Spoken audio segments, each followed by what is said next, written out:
Hi, everyone, and welcome to another episode of the Author of Your Own Story show. Very excited to have my guest here. I got Butch Santucci here for me. Butch, how are you doing, man? I'm doing well. It's a good day. Yeah, it's a great day, man. So thanks for taking the time. I'm really excited to get you on. So Butch, for those of people that don't know you, tell us a little bit about yourself. Well, me, I'm a CrossFit affiliate. We do a lot of stuff with nutrition, boot camp, all that good stuff. We're going on 5 years now. I'm an idiot at heart. I'm a maniac. I love having fun. Everything I do has to have some fun behind it. And as you guys know, I am just authentic all the time. What you see is what you get. Yeah. I mean, that's really, in a nutshell, that's really it. Like, just do my thing and it's me. I love that about you, by the way. And so, yeah. And we were just talking off air. I'm traveling, and if you're watching this and you're seeing it on YouTube, you can see my the background is what it is. But this is kind of the traveling experience. And Butch and I have been working together for almost a year now. Almost a year. Yep, and through one of our mastermind groups with the Fitness Marketing Alliance and Fitness Professional Online. And Butch, you have a really interesting take. And the reason we wanted to talk about is relationships as they relate to business. Right. And you've been able to forge these relationships in a very unique way. What would you tell somebody that's out there listening there, that's an area they're struggling with right now is interpersonal communication and areas with the relationships of other people within a business? I'm probably is ask for help first. Right. And that sounds probably cliche or whatever, but one thing I've learned is that not everybody seeks help. Mm-hmm. And a couple reasons. One, ego. Two, they don't know what to ask or who to ask. And two, they don't want to feel vulnerable. But what I've found is because I have this great group here of affiliate owners that we all get together. And one thing we've always had is trust with each other. We have no problem going to each other for help and asking for help. And it could be financials. There's a couple guys here where I know how much profit they make in a month because we have that much trust. Yeah. And I realized when we were trying to get people together and you want to collaborate, if you just ask somebody, how can you help? It almost feels like you're putting yourself above them for a second too. It really does. But if you approach them and say, hey, you know what? I'm having trouble on LinkedIn, just because I know you love LinkedIn, Doug. Thank you. What are some of your tricks on it? What do you do on there? All of a sudden now you're kind of putting them above you for a second. And then that immediately starts help building trust. You're making yourself vulnerable first. And then they're more likely to reciprocate with something. So that's been the thing I found the most. Yeah, you can say, how can I help you, but there's no trust there yet. But the second you make yourself vulnerable, all of a sudden you've just opened the doors.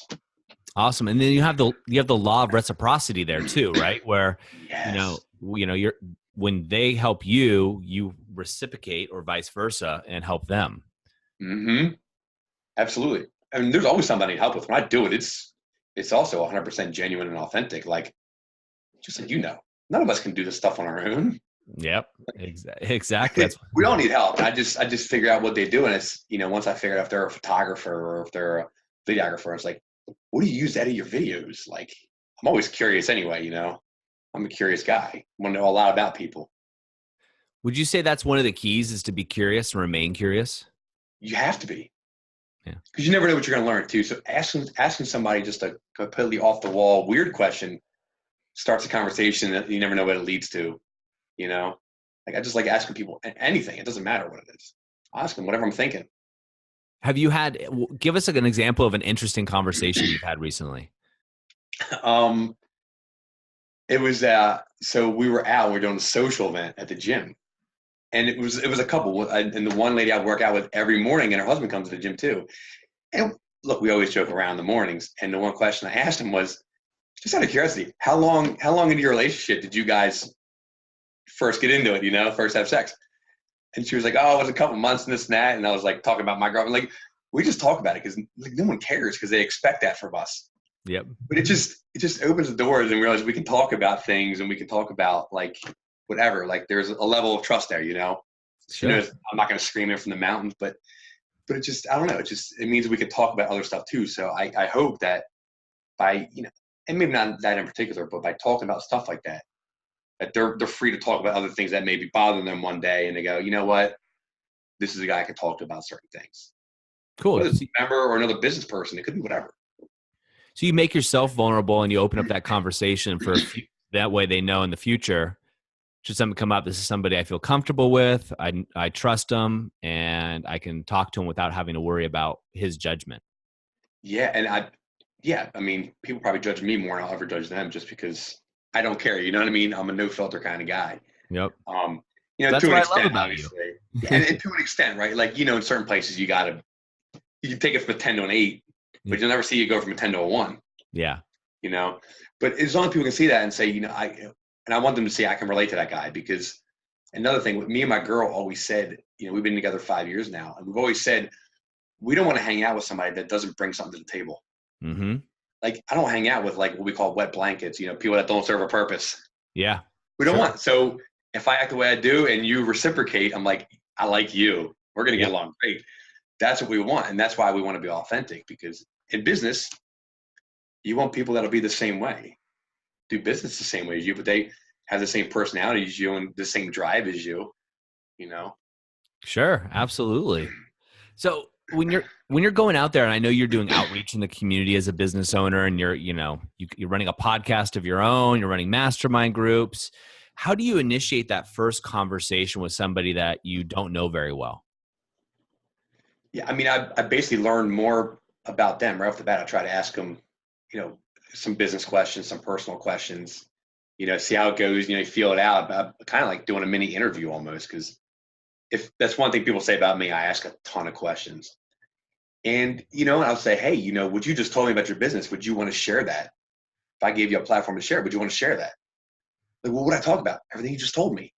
Yeah. So that's how I can do that. And, over time, you get like a mastermind group. It's not something that happens overnight, but with the podcast, you build more trust. And now I'm really all I'm doing at that point is serving them.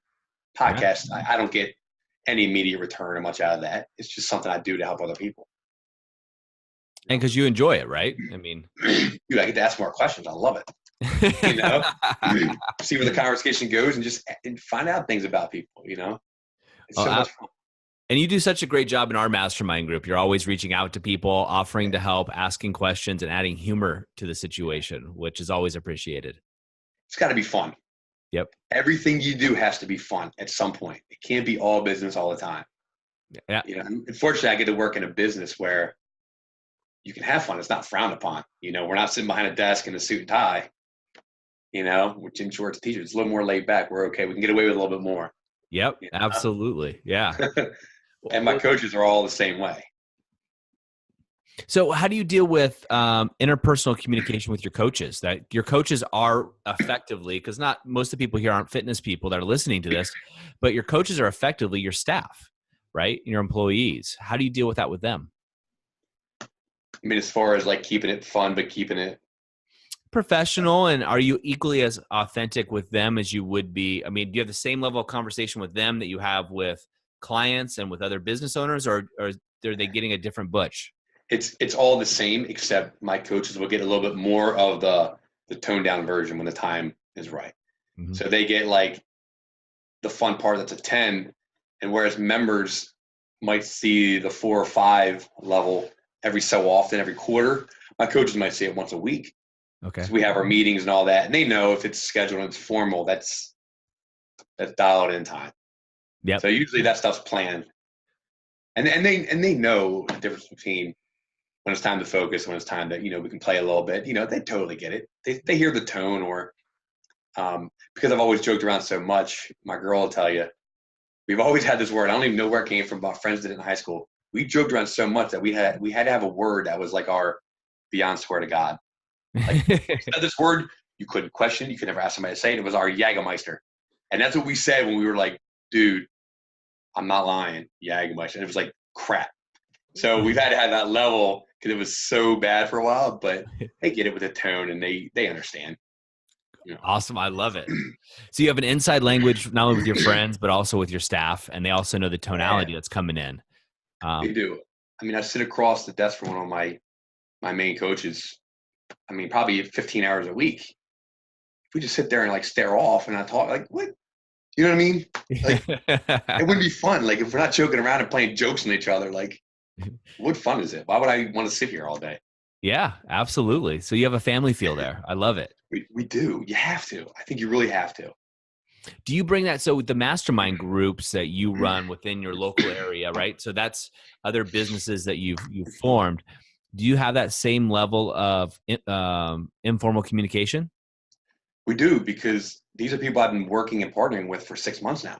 Yep. Again, when they first came to the gym to talk and all that, it starts out, the conversations always start out with like, a little more serious business stuff, but you see where it goes and what you can kind of put in there authentically, and it turns authentic very quick. Yep. Yeah, I mean, we all have that. We all joke around. If you can't take a jab at somebody every now and again, it's okay. It needs Sure. to be a little bit. So yeah, we have the same thing. It's probably not on the level that me and my coaches are on, me and my friends are on, but there's definitely a part of it there.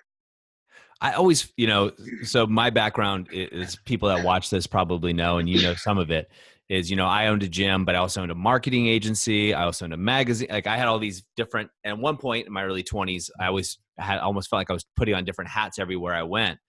And what I found with, lawyers and, accountants and et cetera, that would wear suits is, when I came in as the fitness guy or as myself, they just wanted to take their tie off, their suit off, let loose. As soon as happy hour time came around, they were a different person. And I'm sure you're finding the same thing, right? These people feel Yeah. like they have to act professional in a certain environment, but you probably give them the space to be themselves by being yours.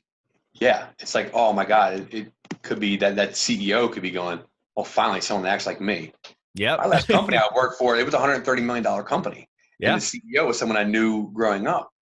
And he was a wild guy too. He loved it. He's had the same balance, but I saw it in him. And when I saw him, because we went way back, it was the same thing.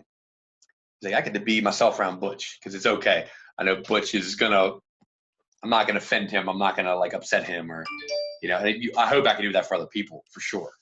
Oh, I think you definitely do. I think, by being yourself, and anybody listening to this and watching this that's a business owner or in business, or in general in life, right? By being yourself, you are allowing other people the space to be authentic themselves as well. And dude, you hold so much space for everybody. Every time we interact, I always walk away laughing and feeling better about my Good. day. But you also, I mean, that's not, and I'm not to say that you don't bring a level of professionalism, because you do. You know how to do business. You know what you know, and you don't have to fake it, right? Because you got what you know, and the things you don't know, you're ballsy enough to raise your hand and be like, dude, I don't get it. What? Say it again. And Yeah, I mean, but that's part of being authentic, is that yeah, I'm not gonna be the guy that doesn't know something and then claims I do, or you know what I mean? It's total honesty, right? And that's again building trust. You ask me something I don't know, I'm not gonna fake it till I make it or anything. I'm just gonna tell you I don't know, but let me see what I can figure out. yeah, I mean, that's part of it. I need help. Like we all need help. You know, absolutely, absolutely. Tell me one person that's done it completely on their own without help. I want to meet that person. Yeah. Well, I know a lot of people that try and they're just not successful, right? Because they keep falling down, but they're scared to ask for someone's help to get them up. Yeah, Um, that's exactly right. So with you, Butch, when you're going in to a situation, let's say you're going into an environment that's like you don't know anybody. Walk us through the step by step of how you actually, what happens. Like if you go into a networking event or anything else, how do you approach that situation? Um, so it happens quite a bit because I'm with the local chamber, and they're not big supporters of small business. They're more of like networking events, mixers, and I'll go to them. If it fits the schedule, I'll go to them. I just I just walk in and I'll just start taking over a room. I'll point out something about somebody and go, "Why is your hair short?" Or I'll just ask them a random off the wall question. Um, their shirt may say something. Whatever it said, I'll just question it. Say, why do you wear that? And then it will spark a conversation. They're kind of like all, kind of caught back in their heels and go, what? Who's this guy? And I'll find some way to relate. It's like, oh, I got one just like you, but how come you have it? Yeah, I don't know. Like, just point out something, but not so formal, not so serious. Like something completely like arbitrary. Yeah. Ask them about it. You know, Awesome. it just ask them. Who cares? And you'll know if you can ask them a follow up question if it's one of those like if they look at you kind of weird, like, what are you talking about? I'll move on to the next person because you're not the person I want to talk to. Yeah. I don't know. I can't even think of an example. It's you see a girl and she's got her curly hair and it's big hair, which I love. I'm like, how do you get your hair that big? Something totally random like that, Yeah. Nothing related to anything. Yeah. And does that spark the conversation eventually that leads to, like, do you have a direction you want that conversation to go into, or are you just No. There is no predetermined direction. I just want to know something about you. It's as simple as that. And you see where it goes. And I may lead it and say, well, with hair like that, what do you do that you can have hair like that? Or did you wear that to work today? What do you do that you can dress like that to work? Like if they see me in gym shorts and t-shirt, Yeah. You got to get where it takes you. But the ultimate goal is just to actually get to know somebody on a real level. Over time, you can direct it where you want to go. But that initial conversation, no intentions. Just get people to smile around you and have fun. That's really it. Love it, man. What more is it? What more is there? What are you going to try to find out in 5 minutes? Here's my business card. What do you do for a living? Yeah, dude, enough of that, right? Like, what are you really going to find out in a 5 or 10 minute conversation? Here's my card. What do you do? What's your quarterly, 3-year, 5-year, and 10-year goals? You don't have them written down? What's your statement of value? You don't have that with you? Well, we can't talk. You get to it, right? Yeah. But keep it What fun. Is your statement of value? Right? Oh, I got it written down. I sent it to you today. All right, good. But you find out what you can find out, but you got to keep it lighthearted, fun, and kind of like anything else. Keep them wanting more. Like, hey, this person's. I did an interview this morning with somebody that wanted to do a local small business profile, and was like, "Oh, I'm fascinated." And it's like I could stay here all day and keep asking questions. But that's what you want. Someone that wants to keep learning more about you and probably revealing more about them. Yep. That's what you want in that initial meeting. Just keep it lighthearted. It doesn't have to be. I know it's a business networking event, but it doesn't have to be business. Well, my guess is, I agree with you 100%, by the way. And my guess is that you stand out, like, from the crowd in such a great way, because you go to those chamber mixes, and if anybody's ever been to a chamber mixer or a function like that, people are just handing out business cards like it's ridiculous, like Tic Tacs. And everybody, what do you do when you get back to your office with those business cards? You throw them straight in the trash. Yeah, after I type them into my mail list. Yeah, exactly. But everybody does that, right? Yeah.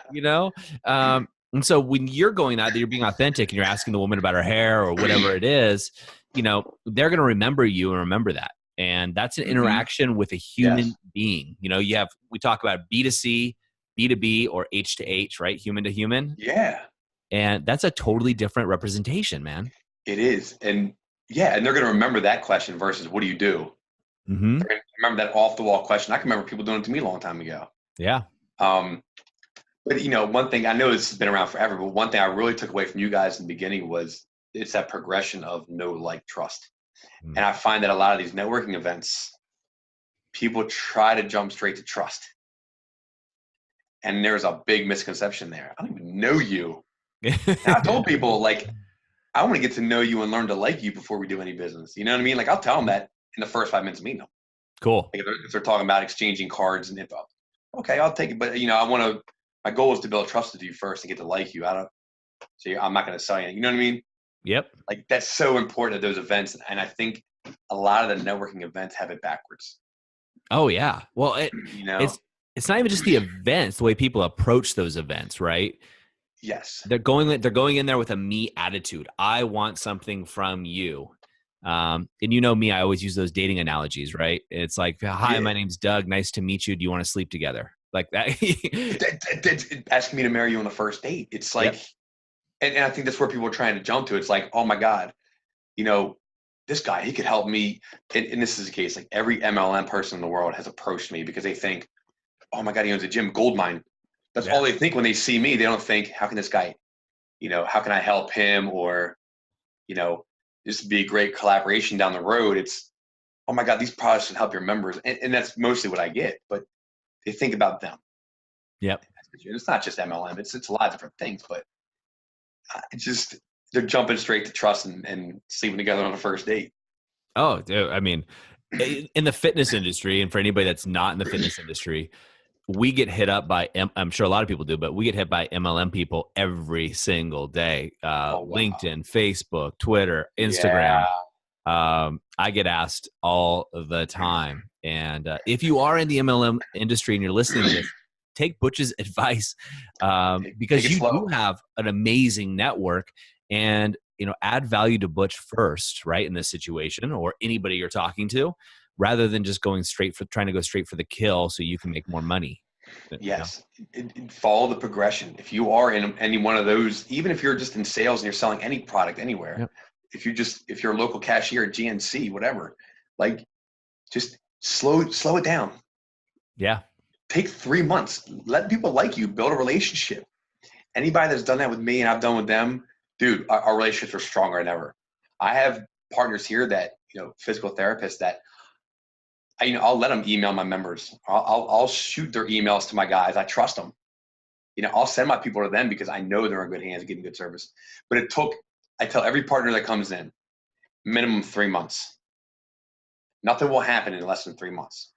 I'm not going to allow you in here to set up tables, nothing like that. 3 months. How can we work together for that long? So if you are selling products, you're trying to get into those spaces, take your time. Yeah. 3 months is not a long time. 6 months is not a long time in the grand scheme of things. No. No, like, and trust. Just take it slow your roll, enjoy the process, get to know people on a H-to-H level, human to human. That's probably the best thing you can do. Love it, man. What's interesting is I just came back from Wales, and it was a business conference where business owners from all over the world came in, and we do some deep level work, deep level psychology, development. And you just made me think of it, because one of the things that came up for every single one of these guys when I talked to them individually was that they had issues with trust, right? And I think we all do, right? We've all been burnt once or twice, maybe 100 times.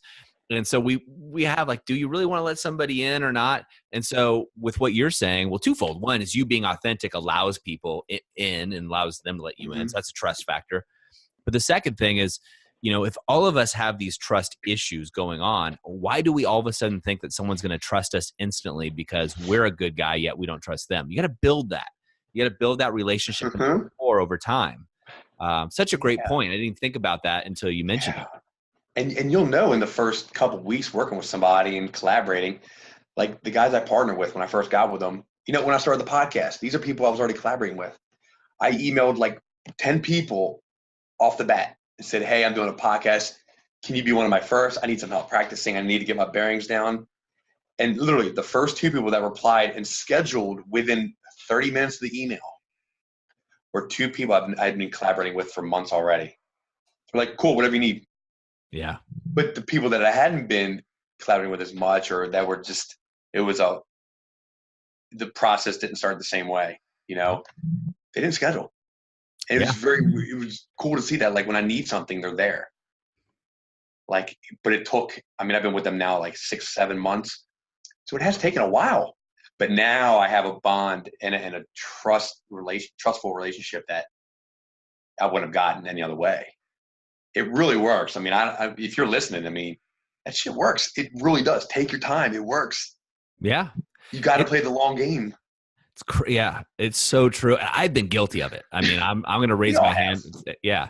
I've definitely been guilty of, like, sending out automated emails. I'll send it to 100 people and having the factor. I don't know if you've ever done this, but sometimes what I'll do is I'll leave a relationship, and, like, let's say you and I don't talk for a year. I'll come back and be like, dude, good to see you. Right.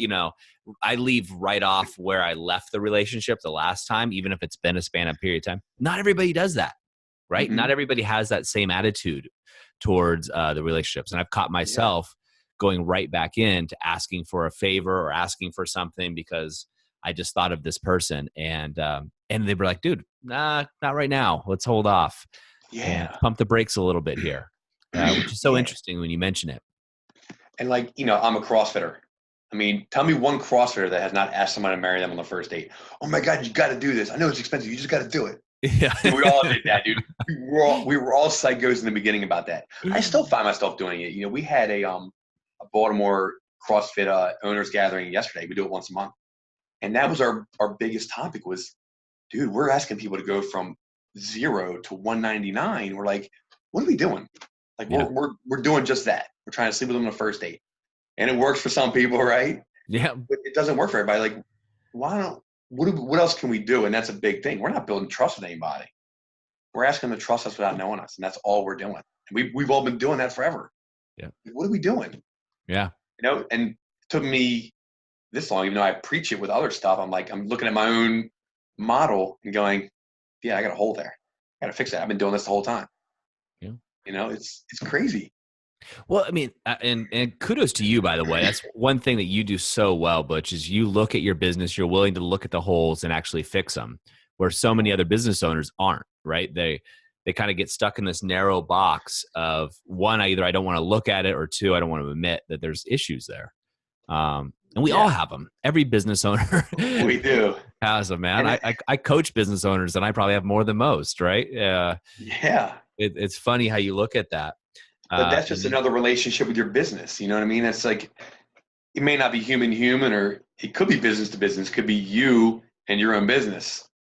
I got to look at it and like, if this wasn't my business, what would I tell that guy?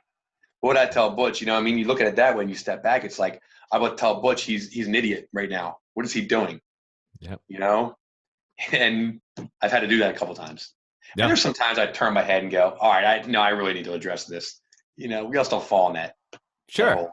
But you're right. You got to address it. Absolutely. You have to. It's paramount. Otherwise, you're not going to be successful, right? And that success is any way you define it. But you don't start a business to have it crash. Like, nobody does that. I mean, it may self-implode, but that's not the desire when you start it, right? You want it to be successful. It's like a baby. You want to nurture it and take it through its levels. Yeah. Well, let's go back, because I love your unique approach to relationships, especially in business. So we talked about the networking event, chamber events.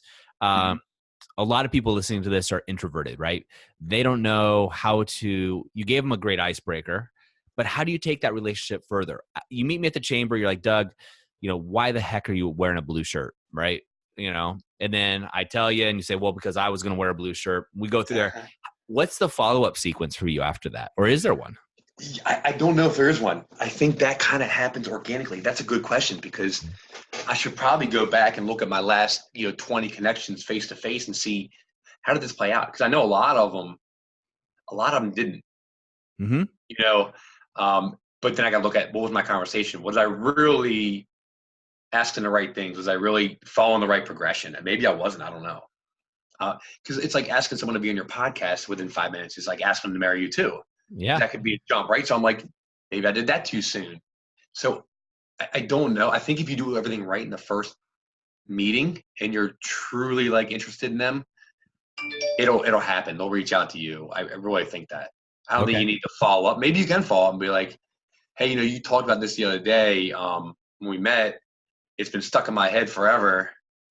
Like, it could be a week later. I've been stuck in my head all week, and you really impacted me here. Thanks. Yeah. Done. Something like that. And then now you get them thinking, right? Sure. Well, plus everybody likes to be remembered, right? And if you and I ran into each other, you made a comment on my shirt and followed up a day later, 5 days later, and asked something again, and mentioned my shirt or whatever we talked about, dude, you'd be my idol, right? Mm-hmm. I mean, right. They want to be remembered, and it's like, and just trying to follow with like, hey, here's a recap of what we talked about. Everybody does that, right? Yep. So, I mean, there's a lot of strategies. I'd say strategies, but it's really just, if you do everything right in the initial conversation and you're truly seeking help and being there for somebody and listening to them, it'll all happen the way it's supposed to happen. That right person will come along and you'll build that relationship. So I don't know if there is a system for a follow-up. I don't know. I mean, you got me thinking about it now. Now I got to track this, right? Well, but something that I use, have used successfully, and not right now, I'm just starting to use it again, is an app called Cloze, Cloze. I have no affiliation with the company. But what it allows me to do is put a contact in there and add to-dos, follow-ups, notes, things of that nature. So maybe I'll test it after this, after we record this, and I'll follow up with you and see if it works. Yeah, but it's interesting, but yeah, I've noticed that, like, just listening more, There's a good podcast episode on the Go Giver podcast, and they're talking to some guy. Just wrote a book on networking. I forgot who the guy was, but and it really just, I'm kind of just recapping what he said. It's all the same stuff. It's like, just listen, help people, ask for help, just stay away from me. Yeah. It's really it. It's not hard. It Have doesn't fun. have to be, right? It does. It's so amazing that we make it so difficult, and people come in with these schemes, these ideas. This is my plan. Here's how I'm going to get the most out of this relationship. And time and time again, the experts are saying just what you say, is basically go in there and build relationships first, and give value when you can. Yeah, and don't. I mean, and don't. I guess prejudge. However, you don't be biased with people. Oh, they look like they don't exercise. I don't want to talk to them. You know what I mean? Like, that would be dumb of me, right? When our ideal client is someone that's coming off the couch. But even then, don't go the other route with it. Like, just talk to everybody. You never know who's going to be the best fit for you and who can help you the most. Mm-hmm. You never know.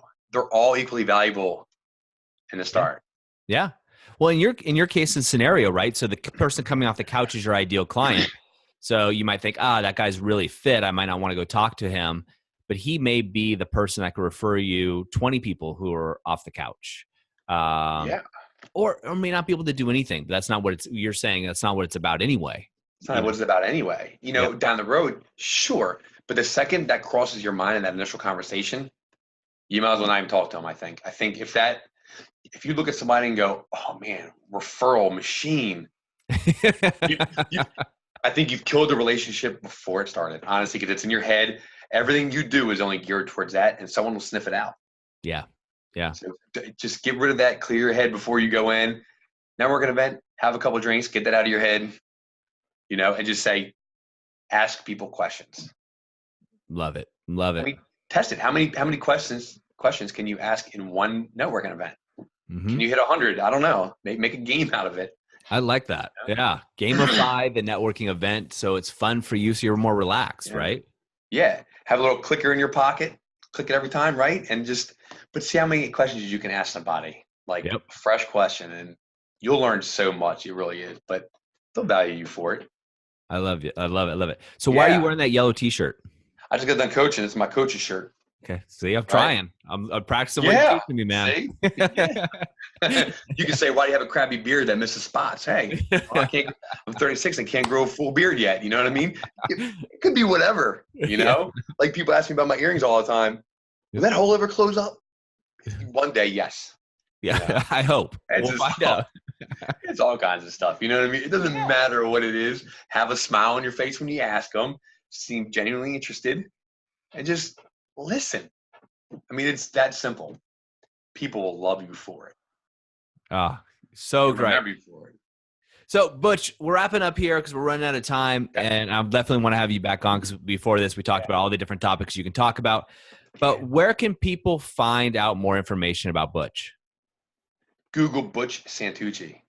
Okay, that's Santucci, right? You got it, yeah. I mean, my gym's called Rec Room CrossFit, WRECK. We have a local mastermind group called Bay Area Mastermind because we got the beautiful Chesapeake Bay right here. You can find me just about anywhere. I mean, there's not too many Butches floating around out there. Butch CrossFit, I'll probably be one of the few that come up. It's not hard to find.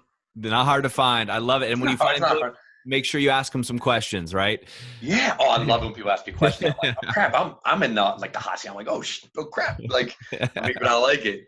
Plus, people should be able to find me anywhere because I've been working with you guys for so long. And like, there you go, right? I've tried to be everywhere with podcasts and all that stuff. So that's the other thing is the more you are all over the place, the more, you know what I mean? Nothing draws a crowd like a crowd. So the more people you have with you, the more people tend to flock to you. It's like, man, this guy's got something going on, right?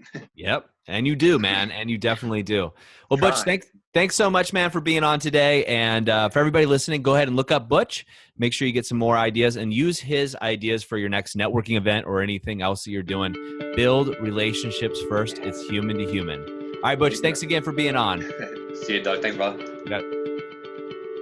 I have a question for you. What if you could transform your life for the better in just 90 days? Would you do it? Our 90-Day Game is an online program and community created for people like you who are ready to make a shift and take those dreams and goals they've been talking about for years and turn them into a reality within 90 days. Go to authorofyourownstory.com/90-day-game and turn your goals into reality. And don't forget to be the author of your own story.